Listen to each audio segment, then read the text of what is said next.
அப்பாவோட உயிர் அது அரசாங்கத்தின் கவனக்குறைவால் இந்த மின்கம்பம் அருந்து விழுந்து எங்கள் அப்பாவோட உயிரும் போயிடுச்சு. எங்கள் குடும்ப வாழ்வாதாரம் எதுவுமே இல்லாமல் அனாத மாதிரி நாங்கள் நின்றுட்டுருக்கோம். அதுக்கு இந்த அரசாங்கம் ஏதாச்சும் ஒரு நிதி உதவி அளிச்சு 3 பேர் படிச்சிருக்கோம், படிக்க வச்சுட்டு ஒரு வேலை வாங்கி கொடுத்தோம்னா அது கூட எங்கள் அப்பா இது மாதிரி இறந்துட்டாரு. அதுக்கு அரசாங்கம் ஏதாச்சும் ஒரு வேலை வாங்கி அரசாங்க உதவியில் வேலை வாங்கி தரணும். இதுக்கு நிதி உதவி அளிச்சு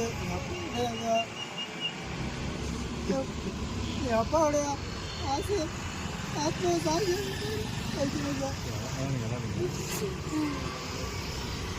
என் அப்பா இறந்ததை எப்படி இறந்தாரு என்னங்கிறதே தெரியாமல் மூடி மறைச்சு விட்டுருக்காங்க சார். அது எதுவுமே எங்களுக்கு தெரியல. நான் வெளிநாட்டில் இருந்து இன்னைக்கு காலையில் தான் வந்துட்டு ஹாஸ்பிட்டலில் போயிட்டு பாடி கேட்குறேன். அங்கே போயிட்டு ஒரு விதமாக சொல்கிறாங்க, உங்கள் அப்பா இறந்து எந்த இதுவுமே எங்களுக்கு தெரியாதவங்க மாதிரி சொல்லிட்டு இருக்காங்க. நான் போய் கேட்குறேன், அங்கே பாடியே இல்லை. அது பாடி எங்கே